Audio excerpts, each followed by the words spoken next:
Good morning and happy Veterans Day.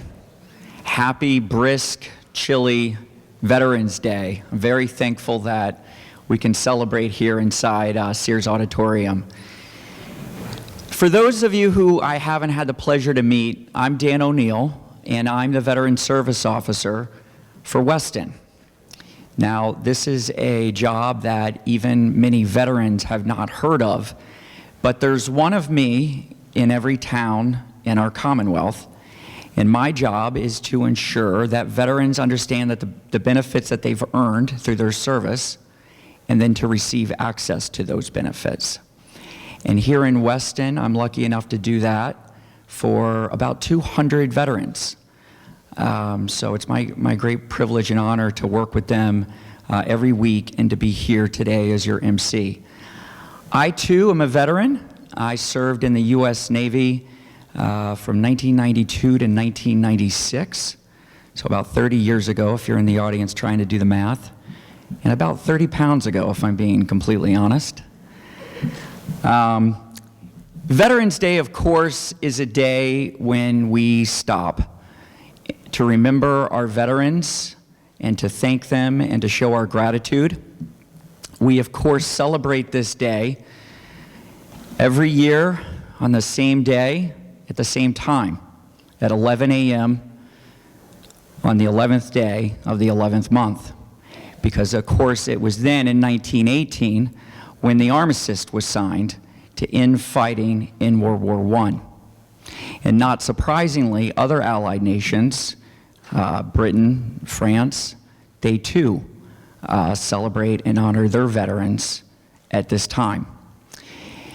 This year is a special year in that we mark two historical milestones.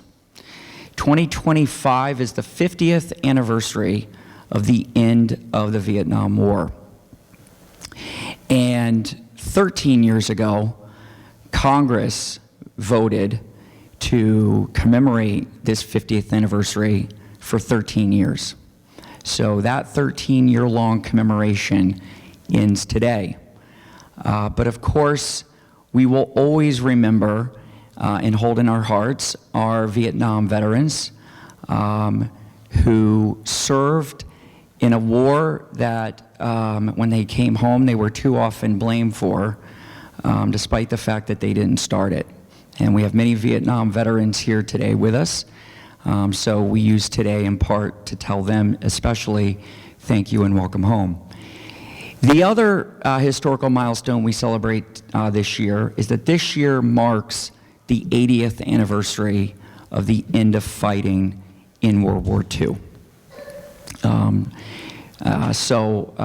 We also celebrate and remember a generation that not uncommonly lied about their age to go to war and to defend the values and freedom of the world. And of course, today is a day when we celebrate all veterans, past, present, and future. Thank you very much for making time to join us here and to be here. We very much appreciate it.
Coming in with the members of our police and fire department, we also had our town's very first Veterans Honor Guard comprising of some of our town's veterans and representing the services of which the flags you can see here to my right that they served in.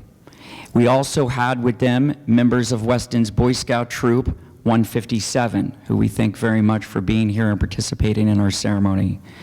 We'll now hear our national anthem, sung by Mara Bond and accompanied on piano by Brian Mull.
Thank you, Mara and Brian.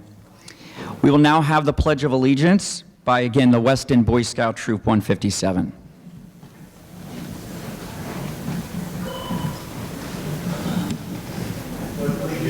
To the flag of the United States of America, to the republic for which it stands, one nation, indivisible, liberty, and justice for all. Thanks, men. You now may be seated. I now would like to invite to the stage for our invocation Reverend Jeff Bors Snell of First Parish Church.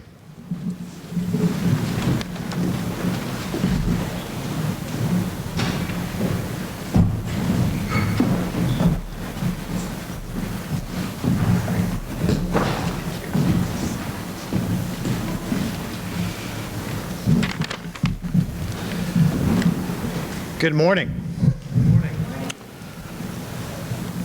I invite you to take a breath and join with me in a brief moment of prayer. Source of life, most ancient of days, as we gather this morning, we are grateful for this opportunity to celebrate and honor those who have served and defended this country. May the words spoken here this day and the heartfelt sentiments expressed inspire and encourage us long after we have departed. On this day when we recognize the solemn and patriotic service of so many, may we renew our appreciation for the principles and the vision that inspire this commitment. Those who make the choice to serve the United States are not just ensuring our freedoms and providing for our common defense, they are protecting a sacred set of ideals and a way of life that is America. They have sworn their allegiance not to a king or a ruler, but to a set of principles and to the rule of law. They have taken an oath to protect and uphold our Constitution. And by doing so, they protect our right to gather freely as citizens, speak our minds as Americans, to cast our votes as a free democratic people, and to find common ground, and to engage with our fellow citizens in building that more perfect union. And so on this Veterans Day, in this 249th year of our nation's experiment in democracy and self-rule. May God bless those who have served, even as we resolve to not forget those who are not present with us here this day, those who paid the ultimate price in service to their country and for whom the bell tolls.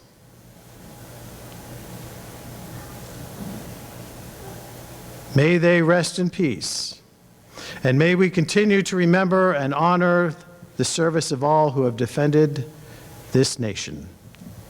Let the people say amen.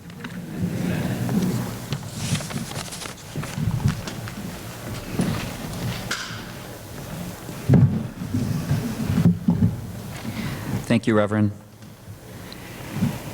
Every veteran's story includes the love and support of family members.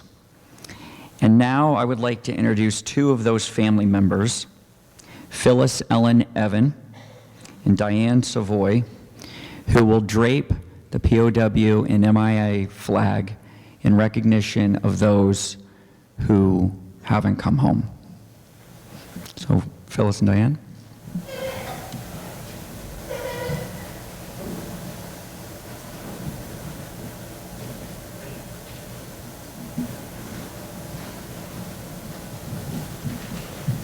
Thank you, ladies. It's now my great privilege to introduce our representative, Alice Hanlon Peisch, who of course is the representative of our town as well as her hometown of Wellesley and Precinct 2 of Lincoln. Alice, I know you're pulling double duty today between us and Wellesley, so we very much appreciate you making time for us.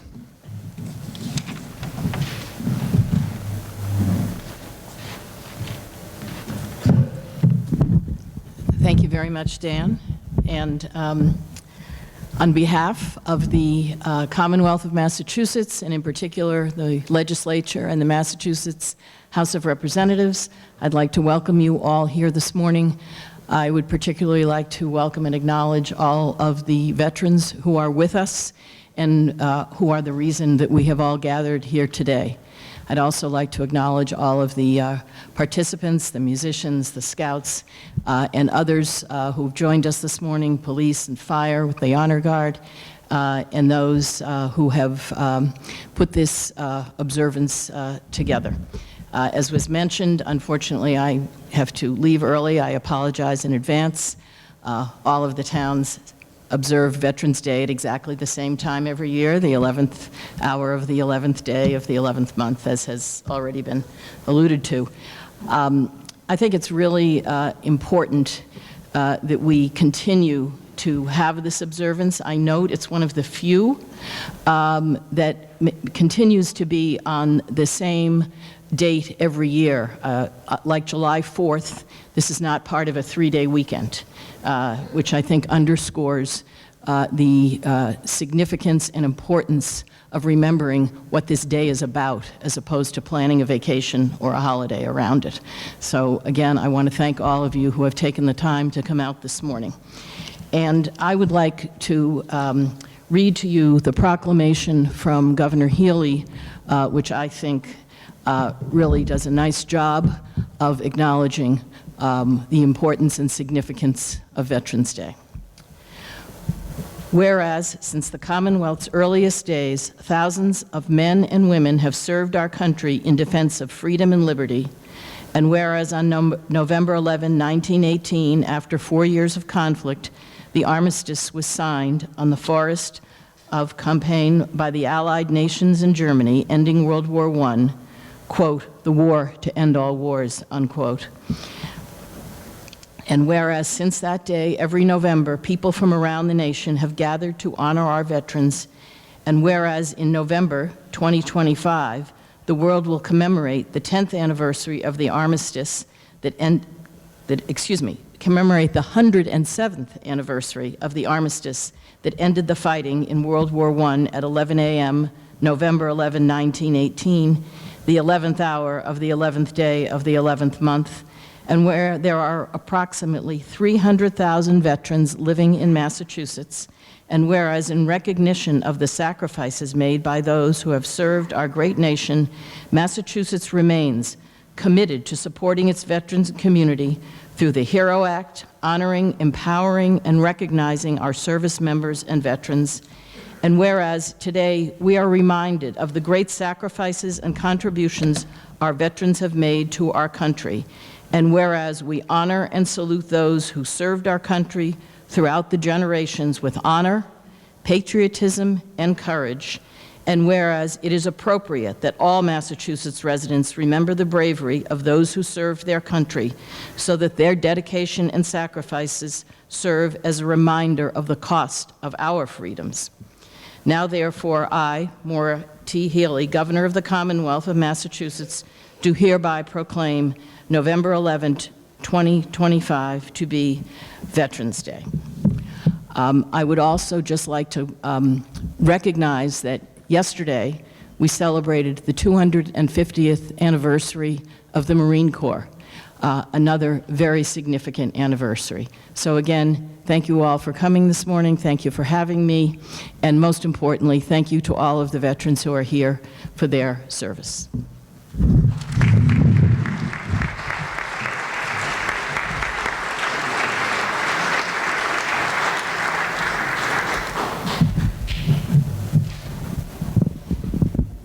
Thank you, Representative Peisch, for those words and for reading the proclamation. Again, we very much appreciate the work you do for us, for making time for us today, and your ongoing support of veterans. Thank you.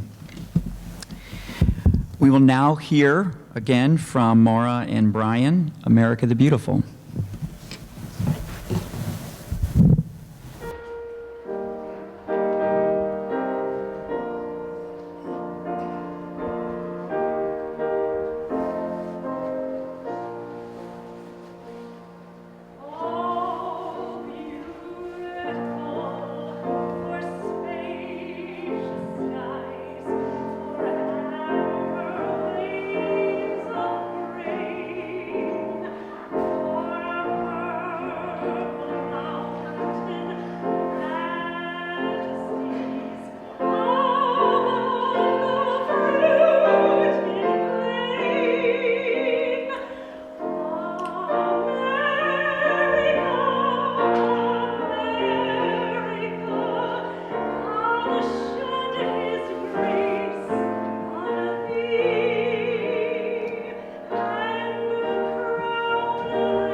I'd now like to introduce our guest speaker, who no doubt many of you know for his other service, his civic service, and the various jobs and roles that he's done in our town of Weston. But let me take a minute to familiarize you with aspects of his military service. Rip Hastings served in the U.S. Coast Guard from 1972 to 1976. He served domestically on ships that were home ported here in Massachusetts for his first 2 years of his enlistment, and was generally engaged in the North Atlantic Ocean with weather stations and drug interdiction in the Caribbean. The balance of his service was in the Boston captain of the port office doing hazardous materials and pollution-related law enforcement. And since his military service, Rip, as I mentioned earlier, has held several positions of significance here in our town of Weston, including member and chair, Weston Select Board, member and chair, Weston Finance Committee, member and chair, Weston School Committee, and he's been our town moderator since 2020. And as I said to him before this ceremony, I'm not sure there are any other positions here in Weston for Rip to do for us. My position. Oh, that's true. You could have my job, Rip. All right, Rip, get on up here. Please join me in welcoming Rip Hastings.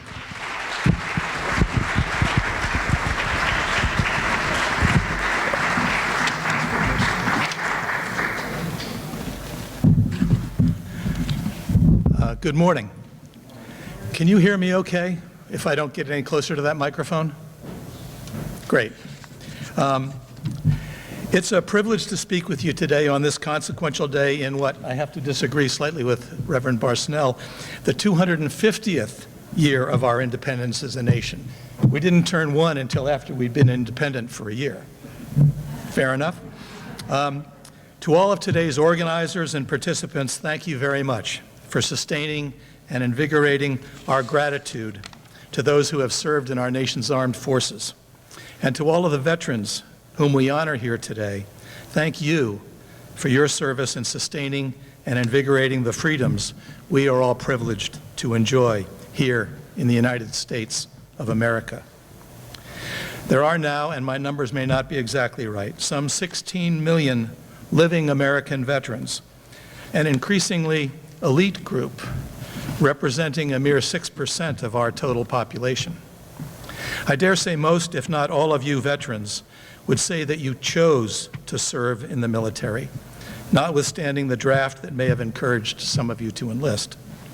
It was a civic duty, and every one of you who served did, after all, voluntarily raise your right hand and freely, without any mental reservation or purpose of evasion, swore an oath, perhaps the first or the second most consequential oath of your life, to support and defend the Constitution of the United States against all enemies, foreign and domestic.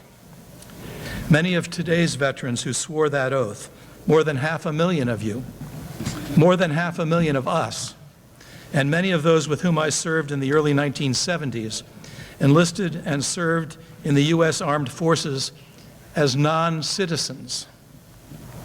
So it is with gratitude to all who have served, citizen and non-citizen, native-born and immigrant, and by light of the freedoms that they have defended, sustained, and invigorated over these past 250 years, that I come around to asking that we all consider what it means today to be an American.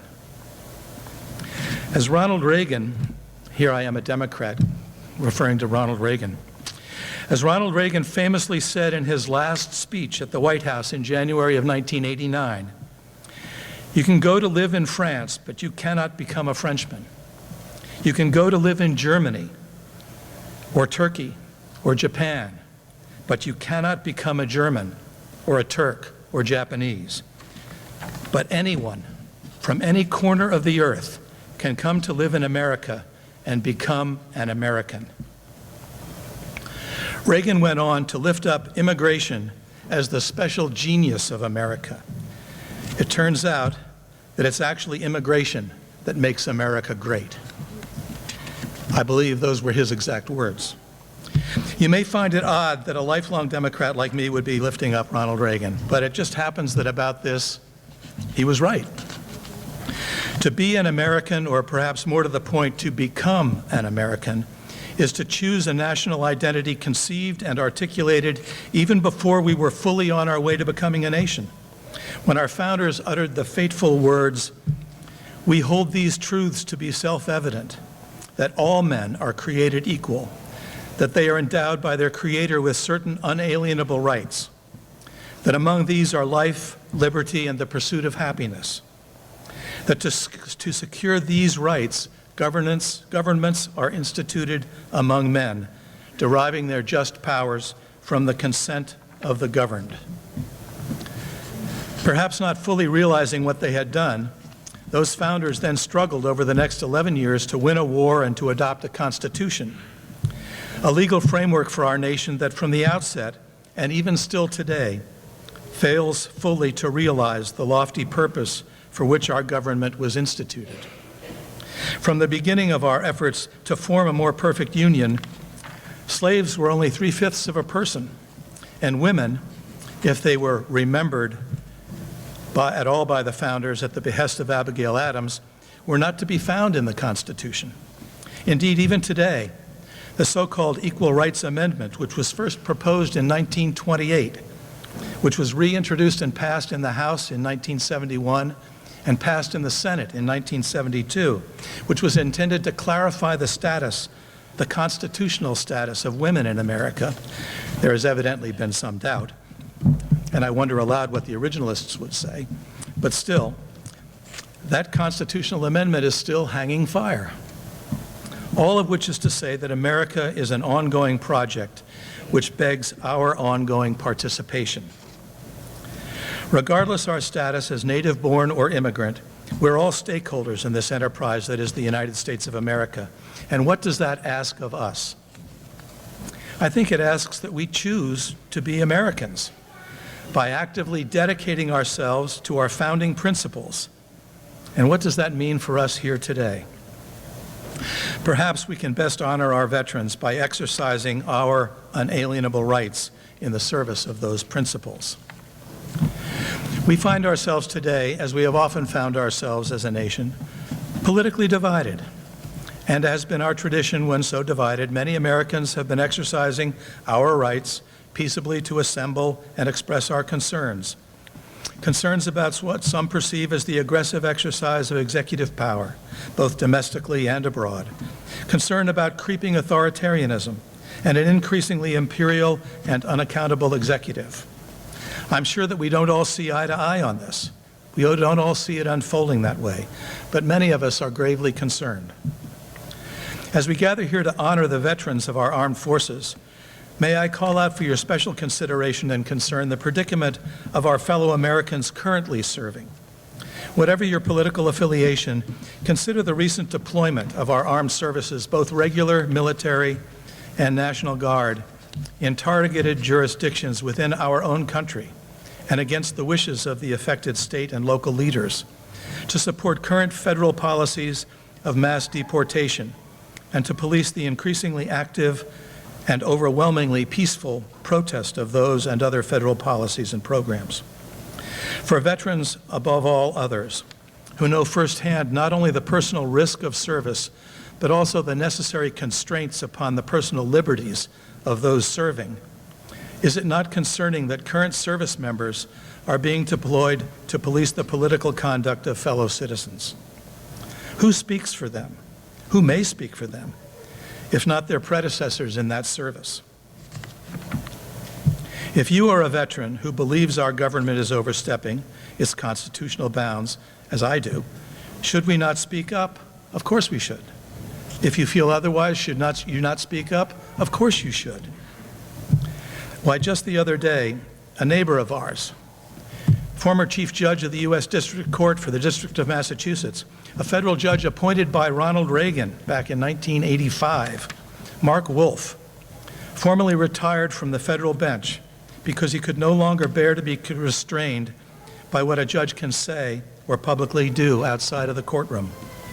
As Mark said in resigning his appointment, the White House's assault on the rule of law is so deeply disturbing to me that I feel compelled to speak out.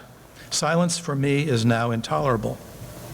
Mark resigned so as to free himself to speak for his former colleagues who were themselves constrained from doing so by their ethical obligations as judges. So may we veterans who are no longer restrained by the rules of military discipline also speak up for those who are. Ours is an increasingly fraught time as political concern and protests mount, and we have certainly been here before. It was not maybe even a generation ago, in May of 1970, as I was preparing to graduate from high school, And as the then Nixon administration was expanding the war in Southeast Asia from Vietnam to Cambodia, that the state of Ohio deployed National Guard to police demonstrations on the campus of Kent State. The rest, as they say, is history. And have we not learned from that history? The time to speak up is now, before tragedy plays out again. So I strongly encourage that all Americans make the choice to be an American by making a personal commitment to affirm and uphold our founding principles. On this Veterans Day, I hope that you will indulge me just a little further to hear from another moment in our history, perhaps the most difficult time in our history. Let me leave you with the words of Abraham Lincoln. 77 years ago, our fathers brought forth on this continent a new nation, conceived in liberty and dedicated to the proposition that all men are created equal. Now we are engaged in a great civil war, testing whether that nation, or any nation, so conceived and so dedicated, can long endure. We're met on a great battlefield of that war, and we've come to dedicate a portion of that field as a final resting place for those who here gave their lives that that nation might live. It is altogether fitting and proper that we should do this, but in a larger sense, we cannot dedicate, we cannot consecrate, we cannot hallow this ground. The brave men living and dead who struggled here have consecrated it far above our poor power to add or detract. The world will little note nor long remember what we say here, but it can never forget what they did here. It is for us, the living, rather, to be dedicated here to the unfinished work which they who fought here have thus far so nobly advanced. It is rather for us to be here dedicated to the great task remaining before us, that from these honored dead we take increased devotion to that cause for which they gave the last full measure of devotion, that we here highly resolve that these dead shall not have died in vain, that this nation under God shall have a new birth of freedom, and that the government of the people, by the people, for the people, shall not perish from the earth. Thank you.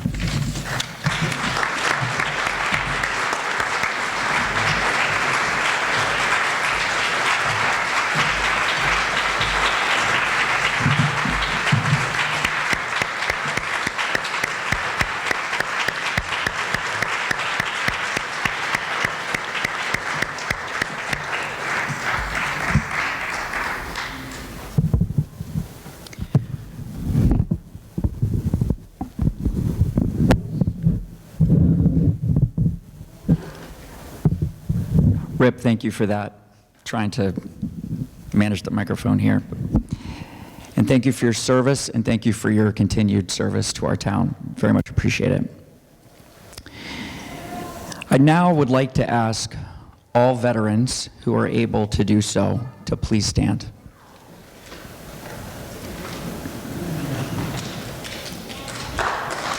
Thank you for your service.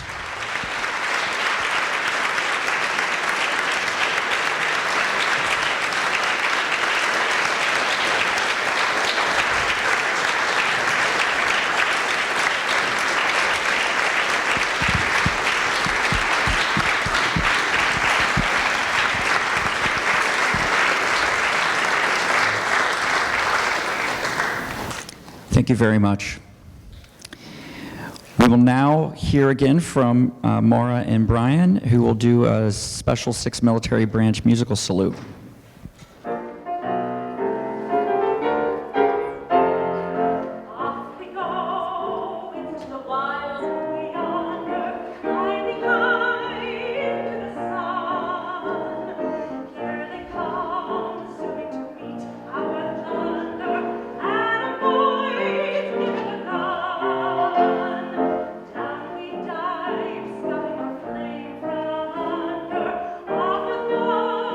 with one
That was great, thank you.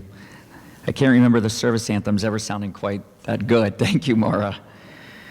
A few thank yous. Of course, want to recognize again all the veterans in the room. Thank you for putting service before self.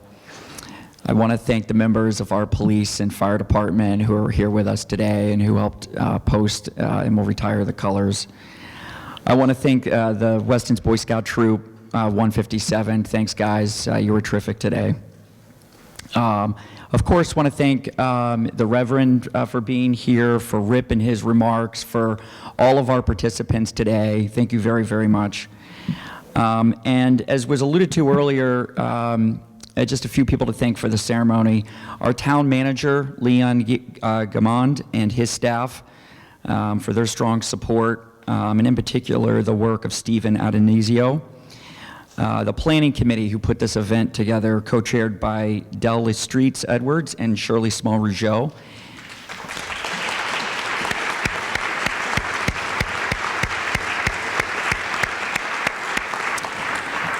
And the veterans who served on the committee as well, who were stalwart presence, Colonel William Harley and Captain Robert Lewis. Thank you to you as well.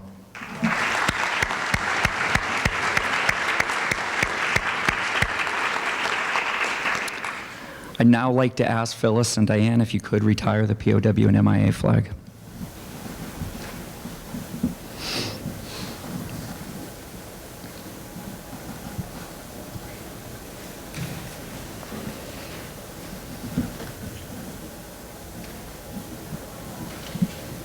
And now performing taps will be Gwen Jackson and Rex Lee.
Gwen and Rex, thank you. We appreciate you sharing your talents with us on this important day.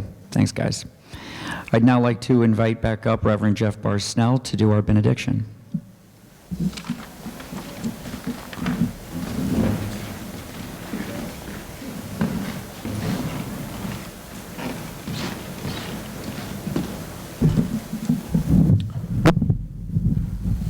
As we depart this place at the 11th hour, on the 11th day of the 11th month, on this 250th anniversary of the founding of this great republic, we give thanks for the people, those who have been called and responded to the call to serve. We give thanks for those who have paid the ultimate price. May we never forget their service in cause to a greater movement than any of our own individual lives comprise. The government of the people and by the people and for the people will not perish from this earth. Let the people say amen. Have a good afternoon.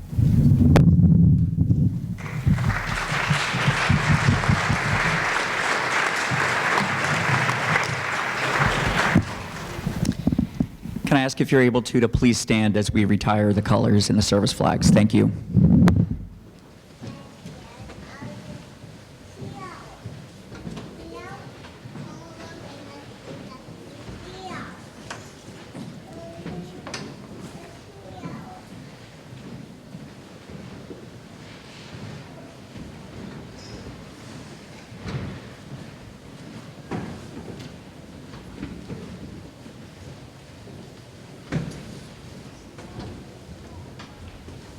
That's our ceremony. Thanks very much for joining us today.